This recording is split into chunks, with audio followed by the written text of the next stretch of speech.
Thank you, everybody, for coming to the Aaron Torres Podcast YouTube page. If you could do me one quick favor, see that little black subscribe button on the bottom of your screen? Go ahead, hit that little black subscribe button. Really does help this channel grow, my audience grow, and I appreciate it more than you know. Thank you again. Now, here's the video that you came here for. All right, everybody, I'm back. Good to be back. Let's get to the rest of the Week 4 slate. Quick reminder, by the way, if you're listening to this on the Aaron Torres podcast feed, you can also make sure to check out all of our game previews, the college football betting show.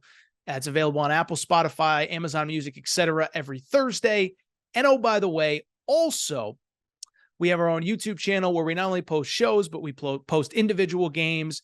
And we actually do some games that don't always end up making it on the show.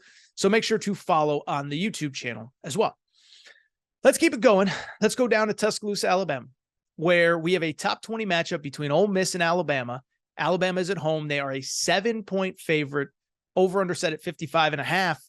And an SEC home opener with a top 20 team in town is supposed to be a grand celebration, excitement, enthusiasm, yet it's all doom and gloom in Alabama, and it's because of the quarterback situation. Now, at this point, we've talked about it a lot, especially on the Aaron Torres pod.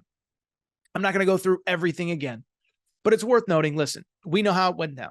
Jalen Milroe started the season. He's benched after the Texas game. Tyler Buckner takes his place against South Florida. Tyler Buckner gets benched in the South Florida game. Ty Simpson replaces him. Then Ty Simpson gets benched for Jalen Milroe going into this game. And so a lot of people have had kind of just different takes on what may have happened. Was Jalen Milroe suspended for a game? Did the locker room revolt after he got benched and now Nick Saban was forced to put him back in? I don't think it's anything like that. I think what has happened is Nick Saban has realized that the way that he planned to win games this year is not going to happen. And because of it, he has to change his style of play, change his quarterback once again. What I believe that Nick Saban learned coming out of South Florida is 4 things, most of which anyone who's a college football fan, anyone who was watching the game could kind of tell. The offensive line, at least right now, can't pass block. I'm not an offensive line expert. I will leave it up to the experts, Cole Kubelik, Jeff Schwartz, whomever, to determine what is going on and why it has been so bad. It's not good, though. And because of it, I think what Nick Saban realizes is a couple additional things. One, he's going to have to rely on his defense. His defense is good. I know it's easy to criticize them after the Texas game. Remember, Alabama was leading going into the fourth quarter of that game. Alabama had a lead in the fourth quarter. Alabama's defense held Texas to 13 points going into the fourth quarter before they eventually just ran out of gas and Texas was able to make some plays. Defense is good. O-line not good. Jalen Milroe, most importantly, if the O-line isn't good, if they can't pass protect, Jalen Milroe can at least make plays with his feet, can keep the chains moving, can keep defenses honest, can throw the deep ball. These things all matter. And then I think the other thing that no one's talking about that I guarantee you after this game, people are going to start. I believe that Nick Saban sees this new clock rule, the rule in which the clock does not stop after first downs. And I believe he is ready to exploit that. And the one thing about Nick Saban that I think we give him credit for, but it is worth mentioning, Nick Saban, I think one of his greatest gifts among the many great gifts that he has is that he is great at learning the rule book, learning new rules, and figuring out ways, I don't want to say to manipulate or to take advantage of them, but to within the rules, take advantage of them. You go back a decade. Does anyone besides me remember gray shirts? For those of you under 20, gray shirts were essentially when you recruited a recruiting class, you could sign guys in a class and then not enroll them until January. And so they wouldn't count for that class. Okay. So you could sign 32 guys, but as long as only 25 of them showed up on the first day that players could report, you could have 5, 6, 7 that counted towards the next class. And so that was a way that Nick Saban manipulated the system at the time. Rule gets changed. You can only sign 25 guys. Remember, Nick Saban was the guy that was outspoken about the old clock rules about tempo and speed and this and that. What does he do? He goes and hires Lane Kiffin to be his offensive coordinator. Let's keep it going. Didn't like the transfer portal. Then he took advantage of it. Didn't like NIL, building that infrastructure out. So I believe Nick Saban, what he sees right now is another opportunity to take advantage of a new rule. to use Jalen Milroe as a running quarterback, pick up first downs, chew up the clock. His O-line can't pass protect.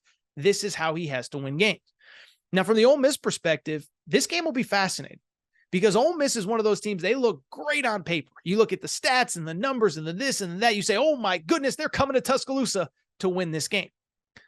I'm not so sure because while the numbers look great, and they do, Lane Kiffin and Ole Miss through 3 games, the number 4 scoring offense in all of college football. 3 games, 73 points against Mercer to open the season, 37 against Tulane, 48 against Georgia Tech. Number 4 scoring offense, number 11 total offense. What's interesting about this team, though, is if you break it down further, it hasn't been that easy. Took care of Mercer, no problem. That Tulane game, remember, they were playing a backup quarterback at Tulane. It was a 17-17 game going into the fourth quarter. I believe, I could be mistaken on this, Ole Miss, I believe, actually trailed at the half.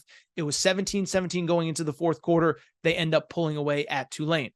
Last week against Georgia Tech, I'll be honest, I had this game on. I was watching this game, and Ole Miss, it was 17-3 in the third quarter. I turned it off. They ended up scoring 31 points in about the final 20 minutes, last couple minutes of the third quarter into the fourth quarter.